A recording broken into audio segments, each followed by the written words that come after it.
Olá, aqui quem está falando é a Lígia, né? Mais o Bernardo. A gente vai apresentar um pouco sobre o que ocorreu na exposição Movimento Armorial 50 anos, né? Que foi exibida lá no CCBB, que está situado na Praça da Liberdade, e na cidade de Belo Horizonte. Na exposição, né? Contou um pouco sobre como foi esse movimento armorial. E, inclusive, foi um movimento que teve iniciativa artística, cujo objetivo de criar arte erudita, ligado a elementos da cultura popular do Nordeste brasileiro. Buscava convergir e orientar todas as formas de expressões artísticas, como dança, música, literatura, artes plásticas, teatro, cinema e arquitetura. Esse movimento, né, ele se deu ao longo de 3 fases, que no caso a gente vai falar, né, mais a seguir. Então, o Bernardo vai falar um pouco sobre o conceito inicial do que foi a exposição. Então, gente, é interessante a gente pensar que quando o Suassuna cunha esse termo armorial, né, ele está fazendo referência sobre a arte medieval de fazer brasões, bandeiras, estandartes. Então a gente já tem logo de cara uma referência ibérica, ibérica que está sendo resgatada por esse movimento. Porque além dos folguetos populares, das festividades próprias do Nordeste, a gente vai ver que esse movimento está dialogando muito com outras culturas também. Então é interessante perceber que a exposição desde o começo está fazendo muita referência a essas bandeiras, né, a heráldica, esses brasões. E aí a gente consegue ver nessa figura da Lourdes, chamada Homenagem a Pernambuco, uma tela da Lourdes Magalhães, de 72, a gente consegue ver já um pouco de onde estão vindo essas referências do movimento armorial. Porque, olha só, vamos observar a imagem. O tanto que dentro dessa bandeira a gente já consegue localizar outras bandeiras, né? A bandeira do Pernambuco ali, logo no centro, ali em azul, uma bandeira também do Bumba Meu Boi. A gente tem uma referência ali às bexigas de boi infladas, que eram muito usadas nesses folguedos. Eram e são muito usadas nesses folguedos, né? Se a gente pega o cavalo marinho, por exemplo, a gente tem personagens dessas festividades que sempre estão sendo reverenciados a partir desses objetos. E aí a gente, além disso, também vê a coroa, a gente vê elementos do reisado, elementos que fazem referências aos reis magos, e instrumentos musicais também. Então a gente está vendo o ganzá em primeiro, a zabumba e o pandeiro. Ótimo, Bernardo, ótima observação. Seguindo mais adiante, a gente vai comentar um pouco de como se deu, né, o movimento armorial e as suas fases. A fase inicial foi considerada como a fase experimental, que surgiu aproximadamente por volta de 1970, mas não tem uma data exata. A fase 2 ela ocorreu, né, por volta de 1980, foi nomeada como fase romançal, e a fase 3 que foi chamada como fase arraial, ela surgiu, né, em decorrência a partir de 1995. Então, mais à frente a gente vai falar um pouco mais sobre como ocorreu essas fases, quais foram os artistas que participaram, quais foram, né, as expressões artísticas importantes e relevantes do movimento. Aí a gente pode ver que a própria exposição ela está fazendo referência a esses instrumentos, né? Porque a gente vê aí o pífano, a viola e a rabeca. Então, assim, essa foto que a gente tirou foi uma das salas da exposição, é a sala que está falando, inclusive, começa a falar da música armorial, né? E aí a gente vê o tanto que os artistas armoriais, e eles não são só das artes plásticas, né? Uma coisa que conversamos e que a gente percebeu durante a exposição foi que é impressionante o tanto de obras que a gente vê saídas desse movimento, mas o tanto que elas não foram tão bem representadas dentro da exposição. Porque, apesar da gente ter na exposição alguns encartes de LPs, falando um pouco do Quinteto Armorial, da Orquestra Armorial, que são os primeiros grupos que estão surgindo dentro do movimento, a gente consegue perceber que ao longo da exposição o áudio apenas ficou dentro dessa sala. E aí a gente estamos pensando assim, tanto que poderia ser explorado de outra forma, né? porque a música armorial não tá só dentro desses dois grupos e ela vai acompanhar essas fases todas. Como o Bernardo bem disse, né, a música ela não foi bem explorada ao longo da exposição, apenas, né, em um nicho da exposição, em que foi abordado, né, mas de forma meio resumida, o contexto musical dentro desse movimento. Justamente porque o movimento, né, armorial ele é gigantesco e teve várias influências musicais, inclusive. A exposição poderia ter abordado, né, informações com relação às influências que esses artistas, né, tiveram, sofreram, mas também quais grupos, né, eles influenciaram, levando em consideração, né, também a questão dos objetos fonográficos, o som e a música são instrumentos utilizados apenas para compor, do que foi objeto musealizado, analisando a expografia como um todo. Então, apenas um nicho foi composto por objetos fonográficos e também, de forma meio que resumida, informações, né, sobre os artistas principais, que no caso foi o Quinteto Armorial e a orquestra. Então, mais à frente, a gente vai abordar a fase experimental, né? O que foi a fase experimental? No caso, a princípio, foi uma questão de procura, né, de referências. Muito se fala também de, antes dessa fase dos anos 70, muito se fala também de uma fase preparatória. Ao pesquisar, a gente descobriu que muitos dos autores estão fazendo referência também a um momento anterior ao movimento armorial, onde já estão se buscando essa bagagem, né? E aí a gente vê que, assim, principalmente no campo da música, o tanto que realmente a luta desses artistas é por procurar fazer uma arte popular e uma arte erudita ao mesmo tempo, sem separações, sem dicotomias. Porque a intenção dessas pessoas é sim fazer orquestra de câmara, mas usando esses instrumentos que eram usados nas festividades populares, que eram usados por artistas do Nordeste e cantadores, repentistas. E ao misturar essa grande bagagem, que aí vai de cada regionalidade, que vai de cada instrumento, cada som produzido, cada festa popular, a gente tem um conjunto grande, né? Se a gente pensa maracatu, reizado, cavalo marinho, a gente tem uma série de festividades que usam desses instrumentos e que esses sons estão presentes nas culturas nordestinas, e o tanto que esses artistas estão querendo pegar disso para regurgitar algo novo, algo experimental e algo potente, que consegue expandir essa fronteira a ponto de não ser considerado apenas erudito ou apenas popular. A gente consegue ver que esse processo é muito dialético no sentido de se criar algo novo, muito dialético, muito oswaldiano mesmo, porque se a gente pensa, por exemplo, nessa fase experimental, me vem na cabeça muito a figura do Guerra Peixe, que vai ser um dos músicos que vai fazer um dos arranjadores, que vai fazer diferentes músicas da orquestra e do quinteto.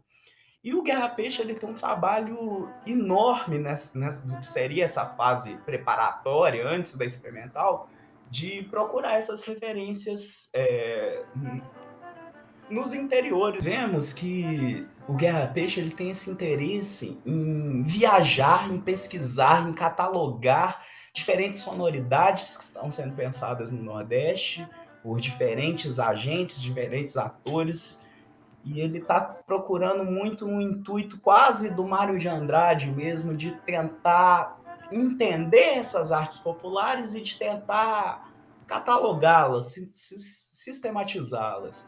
Então, quando o Guerra Peixe faz essas viagens para se procurar esses sons, a gente consegue ver um pouco desse movimento que busca a própria referência do que vai se tornar as referências do movimento armorial. Então é muito interessante pensar que o popular está ali, o popular está sendo pensado em diferentes regionalidades, né? Quando a gente fala do Nordeste, a gente não pode pensar num lugar apenas, porque a gente está falando de uma regionalidade que foi criada, mas que que se a gente pensar ela apenas enquanto Nordeste, a gente vai estar excluindo uma série de lugares, porque os Nordestes são muitos, e é interessante a gente pensar no trabalho desses artistas, que ao procurar o popular, eles também eles também estão encontrando referências que vêm da cultura ibérica, que vêm do medieval.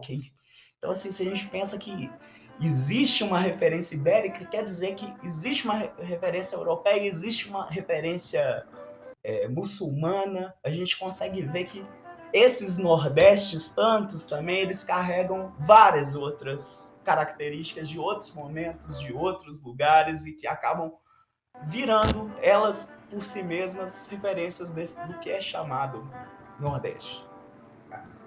Exatamente como bem disse também, né, o Bernardo, só lembrando que as atividades, né, em torno da música armorial, elas foram realizadas através de um quinteto. Esse quinteto, que é o chamado Quinteto Armorial, foi fundado pelo Suassuna em 1969, com estrutura baseada no termo de mestre ópide, composto por 2 pífanos e 2 rebecas, rabecas no caso, né? A primeira experiência armorial no campo da música contava com 2 flautas. Por causa dos 2 pífanos do termo, um violino e uma viola de arco, por causa das 2 rabecas. E percussão por causa da zabuba. Vale também ressaltar, né, que esse primeiro quinteto, no entanto, ele não atendia os anseios do Ariano Suassuna, o que né, acabou causando uma exaustão, né, o que acabou levando à exclusão dos instrumentos rústicos por instrumentos refinados. Ainda se fazia o uso de bateria em vez de zabuba para a percussão. Outro aspecto, né, que não satisfazia Suassuna era a ausência da viola sertaneja. Fizeram músicas armorialmente, né, referencial, fizeram da música armorial referência, influenciando diversos grupos musicais que se tornariam ou se formariam posteriormente, né, o movimento. Então a gente pode começar a falar um pouco das artes plásticas, né? Porque elas vão ser muito importantes de fato e vão até virar um pouco da cara do que seria esse movimento, né?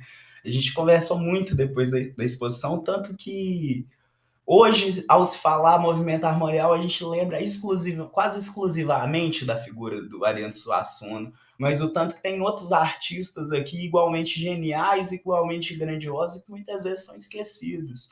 A própria exposição mesmo escolhe pôr a trajetória do Suassuna logo de cara, logo no começo, como se ele fosse o grande encabeçador desse movimento.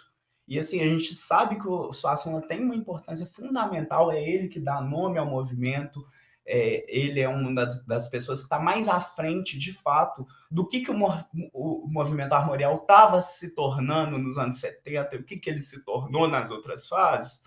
Mas é interessante a gente também lembrar um pouco desses outros artistas e dessas outras obras. Então, quando a gente vê essa pintura do Miguel dos Santos, São Jorge e o Dragão, de 1972, é interessante a gente pensar como é que nessa pintura já nos choca alguns elementos, né?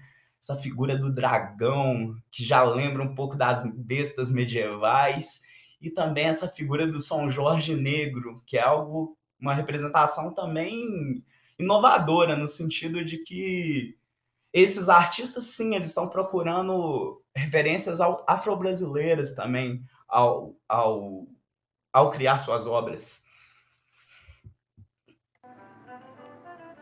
Então, nós vamos mostrar mais um pouco, né, algumas imagens das salas, né, diversas salas, do qual apresentam, né, obras artísticas dos artistas que participaram do movimento armorial. Então, dando continuidade, né, ao que o Bernardo estava falando com relação às obras, né, que foram apresentadas na exposição, que foram expostas, no caso, né, na exposição lá do movimento armorial, realizada no CCBB. A próxima obra que nós vamos comentar é sobre o Gilvan Sâmico e de mais alguns outros atores que o Bernardo vai falar logo a seguir. Né? Vale a pena ressaltar que é bem, vocês vão observar, né, com bastante frequência, né, a fauna da região nordestina, né, a fauna bem representada em várias obras, não só pinturas, como também esculturas. E principalmente também a religiosidade, que está aqui sendo representada pelo Padre Cícero. Essa figura carimbada, né, que acabou virando um dos símbolos do Nordeste. É interessante a gente pensar um pouco nisso dos animais também, o tanto que essas figuras do sâmico, elas são muito esquisitas, né? A gente vê esses homens, esses ora homens sendo zoomorfizados, ora animais sendo antropomorfizados, e a gente vê um pouco dessas figuras esquisitas, dessas serpentes, dessas aves, desses cavaleiros, né? O tanto que essas estilogravuras do Sâmico, o tanto que essas estilogravuras e essas telas, né? Porque ele ficou muito conhecido por suas estilogravuras, mas é um artista que quis trabalhar de diferentes técnicas também. E é interessante a gente ver um pouco dessas figuras, um pouco do tanto que elas remetem um pouco das mitologias próprias dos Nordestes e também as próprias referências barrocas, medievais. O tanto que as telas dele lembram um pouco desses universos mágicos, desses mundos fantásticos e mágicos, poéticos e puramente medievais, né? Essas figuras do cavaleiros, essas bestas, os próprios nomes das telas. Se a gente vê, ó, no reino da ave dos três punhais, a gente já é um pouco levado a esses outros universos. Não só, né, o Gilvan Sâmico, mas também o Aloysio Braga, né? Então, como sempre é importante vocês observarem a presença desses elementos que se reproduzem em não só de uma obra de um determinado artista, como de outros também. A seguir, agora a gente vai falar um pouco sobre o cordel, o famoso cordel. Inclusive, é uma literatura, né, basicamente, que foi criada no âmbito literário do movimento armorial. A linguagem utilizada e adotada é uma linguagem simples que tenta se aproximar das camadas mais populares, sobretudo para quê? Para explorar, né, o cotidiano das camadas populares. Uma coisa importante é o gênero, que tenta se afastar dos canones nas livrarias. E passa a ser comercializado, né? Qual é a forma que o cordel passou a ser comercializado? Pendurados em varais, como aqueles varais de roupas. E é fundamental também, né, a gente destacar a manifestação de cordel, que se reúne igualmente a estilogravura e a música. Outra coisa importante é o formato, né? Porque tinha o objetivo de criar uma feira popular própria, em que os próprios escritores vendiam suas obras. E vocês devem estar se perguntando, né, qual foi a forma de se vender? Uma forma bem criativa, né, inclusive, que era vendendo esses cordéis cantando e apresentando algo visual e dialogando. Então, dessa forma, né, a combinação da música para chamar a atenção e a customização dos folhetos com estilogravuras eram características da literatura do cordel. Outra coisa importante, né, é a sua história. Então, como é feita a contagem da história, né, através do cordel? Ela precisa ter um início, um meio e um fim. A metria, por exemplo, né, é muito importante em todos os versos. E o uso de estrofes em quadras, sextilhas, septilhas ou décimas também é bem comum na literatura utilizada no cordel.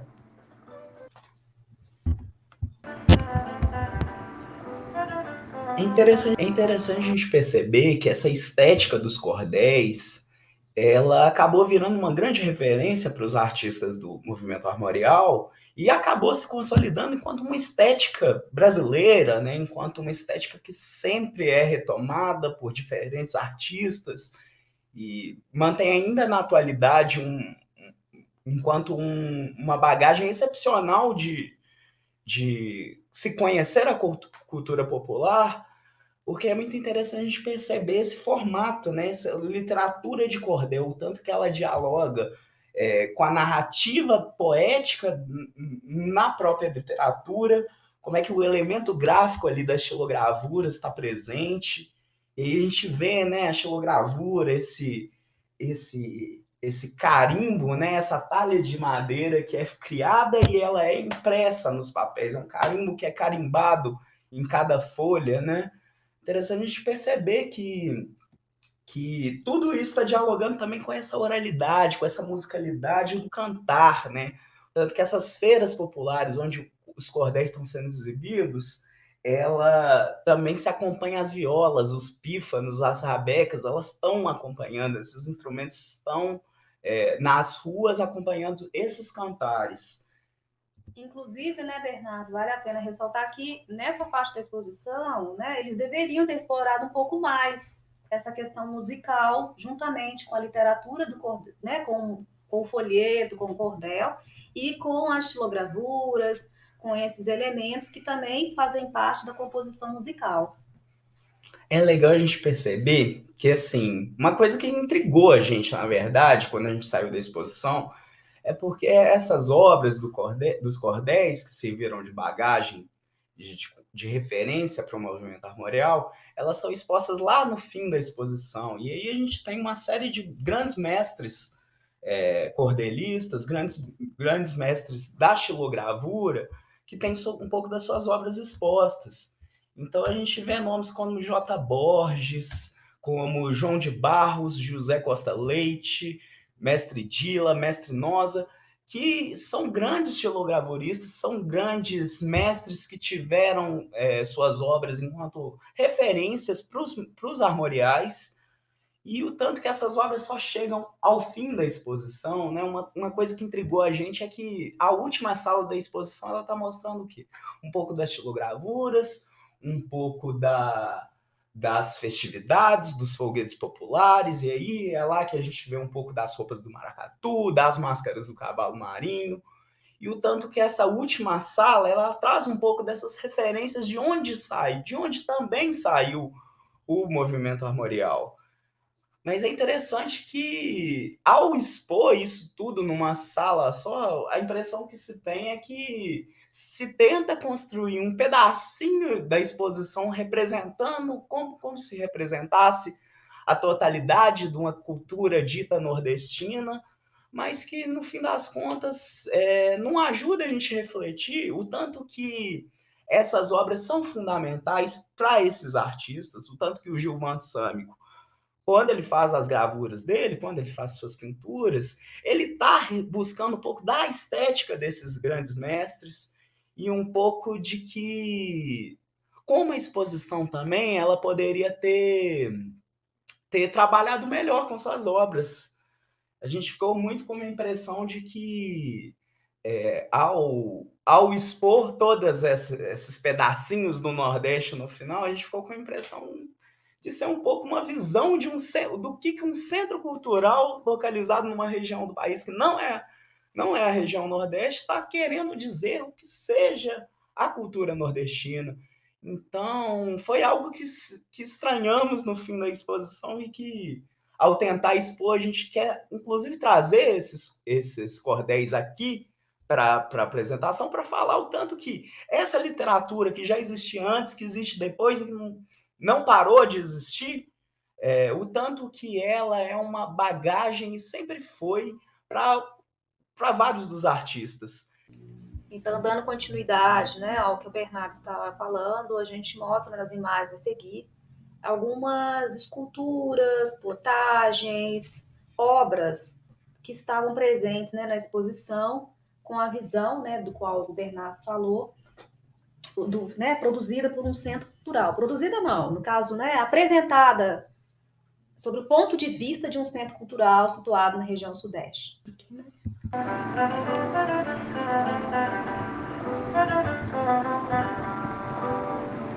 Essas plotagens também estavam lá no fim da sala, na última sala da exposição, né? E aqui a gente vai voltar um pouco para falar das obras também, da fase experimental ainda. Então a gente tem aqui o Fernando Lopes da Paz, o anjo dragão. Aí, mais uma vez, essas figuras esquisitas, essas figuras que lembram um pouco da medievalidade, mas que elas são transpostas para um Brasil. A gente vê também aqui o Fernando José dos Santos. A gente vê aqui também o Fernando José Torres Barbosa, e um pouco também do olhar para esse resgate indígena, afro-brasileiro, e também um pouco das obras da Zélia Suassuna, né? Uma artista fundamental para o movimento armorial em todas as suas fases, uma artista que deveria ter sido mais lembrada. Também a gente vê muitas obras da Zélia Suassuna, né? Que essa artista gigante, grande ceramista, grande esculturista, grande pintora, uma artista que a gente deveria lembrar mais por sua obra do que o fato dela ter sido casada com Ariano. Então, nós vamos mostrar, né, mais a seguir um pouco mais, né, das obras da Zélia, que aparece também muito na fase romançal. Nessa fase, né, grupos artísticos, ecos, né, movimentos armoriais, e em outras fases, como, né, no caso.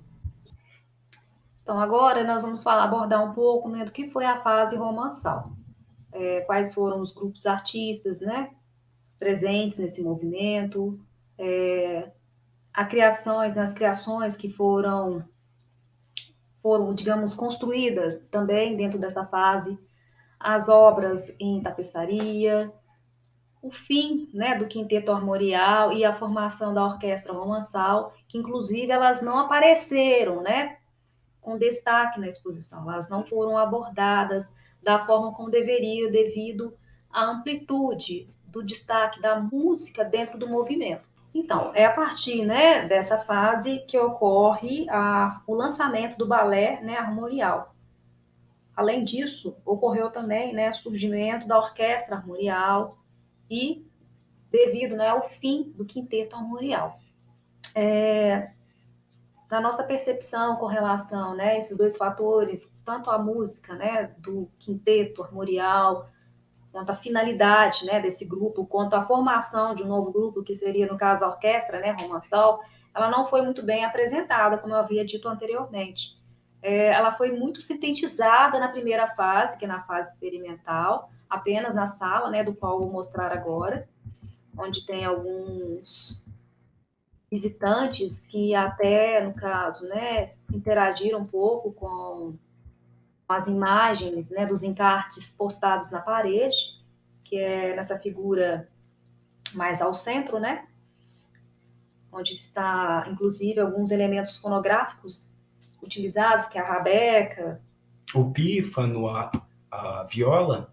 Então, essa fase, né, da questão da orquestra, né, do fim do grupo quinteto com o início da formação da orquestra armorial, ela não foi muito bem elaborada, não foi muito bem trabalhada dentro da exposição. E o que mais, né, chamou atenção, né, uma das coisas que mais chamou atenção foi a questão da formação, da construção, né, das obras de tapete, de tapeçaria. A princípio, dentro dessa fase, né, dessa fase romançal, os artistas, né, eles tentaram utilizar as palavras e imagens, tentando, né, fazer parte, né, desse fazer artístico, ficou muito presente em alguma das obras. Então é importante observar que o fazer artístico do movimento armorial, que inclusive ele se dá através do trabalho de ilustrações de pedras, né, do reino, que tanto o Ariano Suassuna ele quis, né, dar continuidade à sua produção em torno das artes plásticas. E essas outras experiências anteriores que foram abordadas na fase experimental, elas inclusive foram utilizadas, né, as pinturas, as tapeçarias serviram mais adiante para a produção dos álbuns de ilumigravuras, por exemplo, e quando ele aprofundou ainda mais na integração entre texto e ilustração, que é o que a gente vai ver logo a seguir. Então, dê uma observada mais ou menos nas obras em que tem imagens e textos, e foi muito presente nessa fase.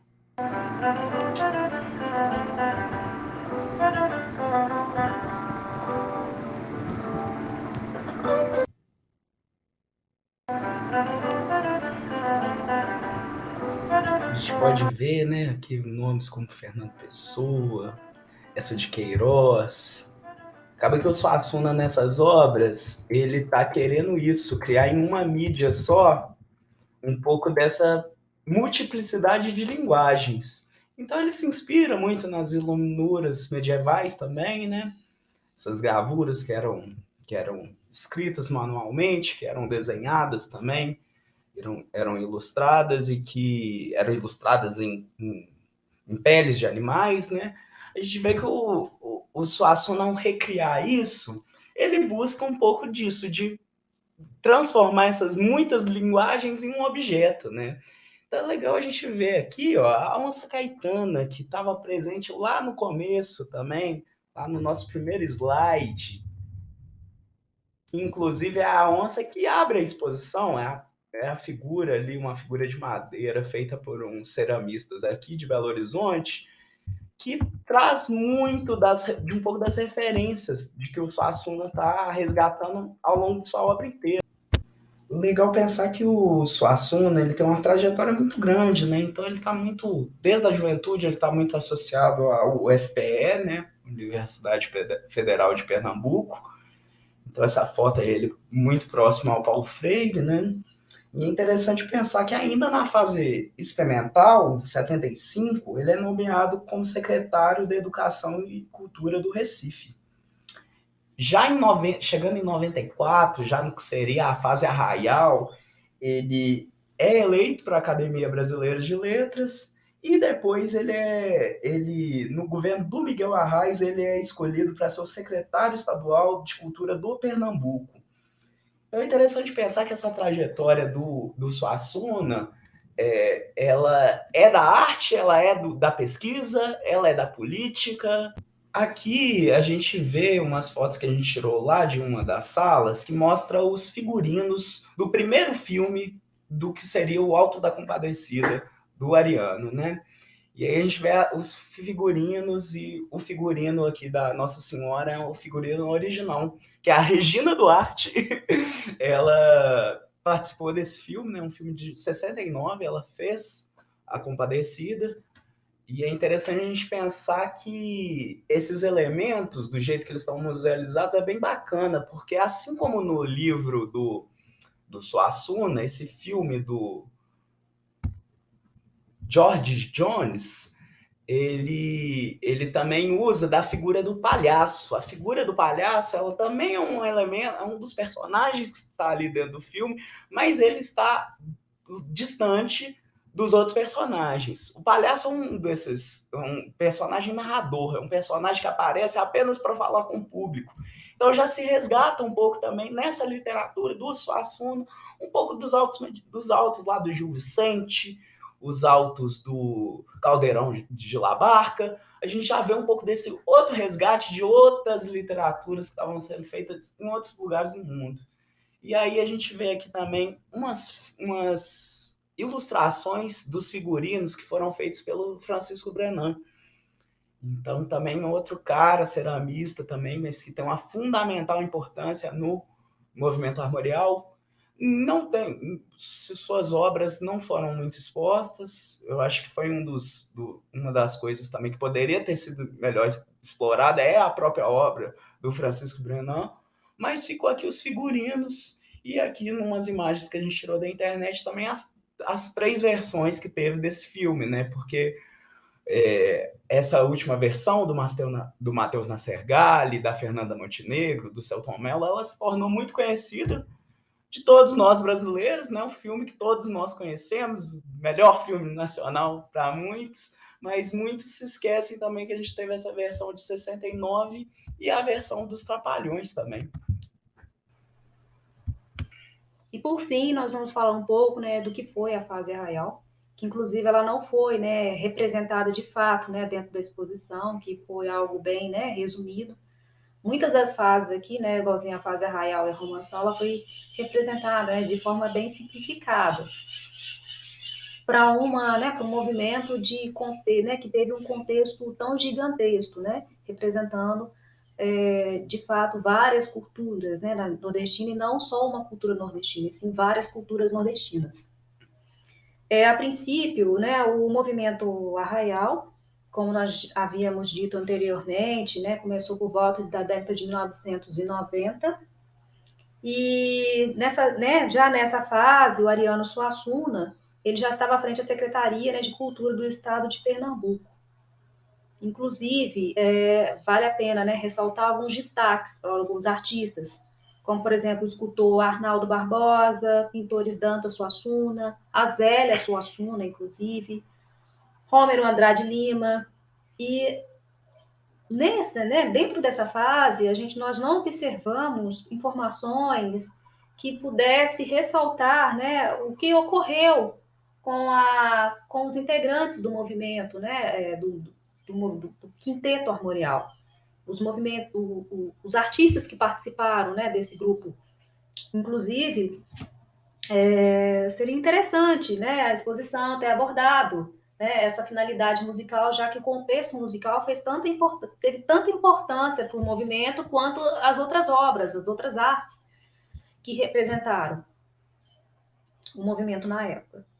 É legal também ver que na sala onde estão expostas um pouco dessas obras, e aí a gente vê um pouco das obras da Zélia também, essas de 97, 96, Retrato Ideal de Dona Brites de Albuquerque, Retrato de Dona Leonor da Áustria.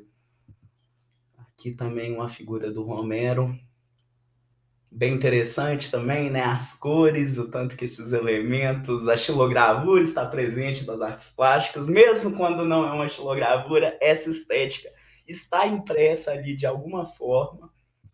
A gente vê obras também do Manuel Dantas. Mas é interessante a gente pensar que na sala onde estão expostas essas artes, do que seria essa fase arraial, a gente vê também várias outras manifestações. A gente vê várias TVs lá na exposição que estão mostrando um pouco das novelas que foram feitas a partir dessa obra do Suassuna.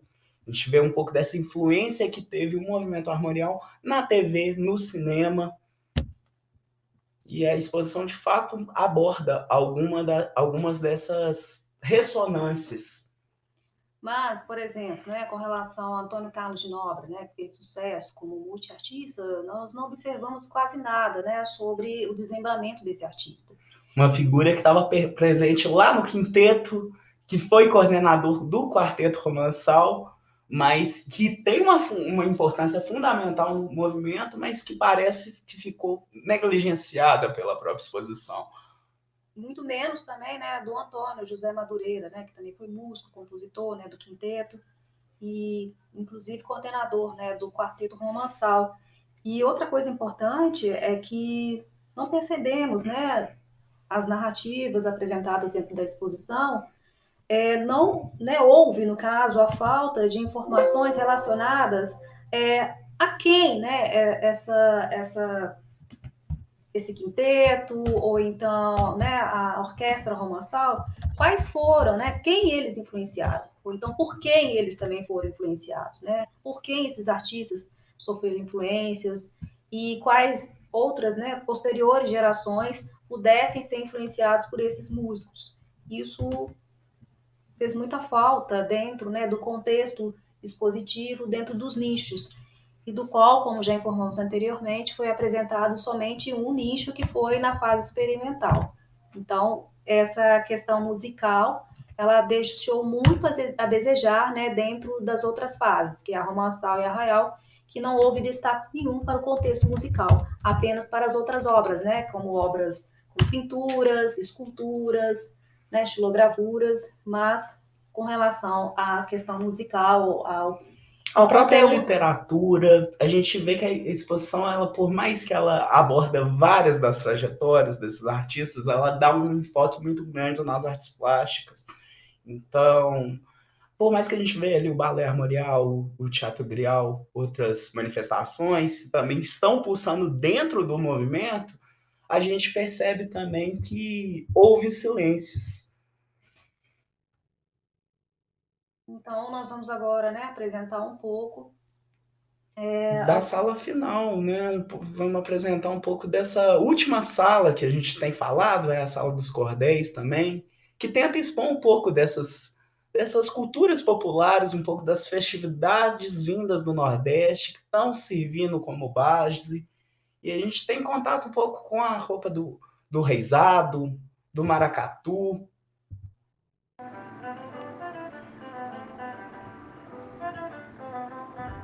Aqui também temos umas figuras do cavalo marinho. Então aqui eu tenho até os nomes de quem que são essas figuras, que eu queria falar rapidinho. Essa primeira aqui da figura amarela é o bicheiro. A segunda é o mané motor.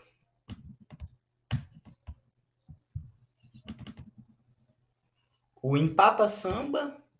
E essa quarta, na parede azul, o soldado da gurita. A gente vê que essas festividades, elas também se movimentam ao longo do tempo, no sentido que elas são festividades que aconteceram antes do Armorial e que vão acontecer depois e que ainda estão acontecendo em diversas localidades, mas a gente vê essa tradição da dança, né, da festa, cavalo marinho se multiplicar em diferentes lugares. Então é muito interessante a gente perceber que essas figuras, esses personagens sempre estão presentes, independente de onde essa festa está sendo feita. E essas festas também estão dentro do tempo, então não tem como a gente pensar também elas enquanto manifestações imóveis que vão ficar paradas. A gente sempre vai ter transformações, sempre vai ter intercâmbios. Então, essas manifestações surgem de trocas culturais, elas surgem de tradições que estão vindo de longe, estão tradições que são daqui, mas tradições que fundamentalmente se recriam a toda hora. Por fim, né, finalizando, nós trazemos aqui, né, um certo questionamento sobre o olhar, né, do que foi a apresentação dessa exposição lá dentro do CCBB. E vale a pena, né, a gente pensar ou analisar, né, que tipo de público o museu se propôs, né, a apresentar essa exposição. Qual foi a forma, né, no caso, reducionista com relação à imagem do Nordeste em si, da região Nordeste, da cultura nordestina, e com relação à acessibilidade, né, não vimos informações que pudessem auxiliar, né, pessoas com deficiência física ou auditiva. Outra questão importante também foi a da musealização dos objetos, né, porque a exposição se propôs a dar destaque para algumas obras, esculturas de artistas, né, que participaram nas diversas fases do movimento, mas com relação à música, né, que em si que é muito importante e que trouxe influência e que não só para a questão, não só para a cultura do Nordeste em si, mas para demais regiões brasileiras, ela foi pouco representada em si, né? Inclusive esses artistas que participaram, como por exemplo do Quinteto Armorial e também da Orquestra Romançal. A exposição em si se propõe a que tipo de olhar que a exposição, no caso, passa, né? Tenta passar com relação à imagem do Nordeste. Então, qual foi, né, essa relação? Uma das coisas também que a gente pensou ao sair da exposição foi o tanto que a exposição foi organizada para se seguir apenas um fluxo, né? Isso limita tanto a nossa capacidade de poder perceber as exposições, os museus, as obras, porque esse fluxo imposto já nos faz nos guiar a partir de uma linearidade, né? Então, quando a gente pensa que o início e o fim da exposição estão ali na Onça Caetana, é muito bacana de a gente pensar isso. Se o início e o fim chegam ao mesmo lugar, a gente poderia, por que não, começar de trás para frente, né? Porque se a gente rompesse esse fluxo, a gente primeiro teria contato ali com os folguedos, com a questão dos elementos populares, dessa questão das roupas, dos cordéis, e a gente poderia a partir dali ir para outros espaços que de alguma forma poderiam também somar na nossa interpretação frente à exposição. Ainda mais que as fases não estão tão bem definidas na exposição, a gente imaginou que com esse olhar, caso a gente pudesse explorar melhor a exposição do jeito que nós bem entendêssemos, sem um guarda falar, não, o início da exposição é aqui. A gente poderia pensar a partir de outros olhares, de outros ângulos. Isso poderia somar muito na nossa visão do que é a exposição. E então, né, nós convidamos vocês a quem se interessar, né, a analisar ou a visitar, né, a exposição, não presencialmente, né, mas em Belo Horizonte, porque ela já foi realizada, né, do período do dia 22 de dezembro de 2021 até o dia 7 de março de 2022. Então, né, aqui em Belo Horizonte não vai ser possível presenciar, né, a exposição, mas vocês podem, né, visitar, no caso, lá no site, que vai ficar disponível.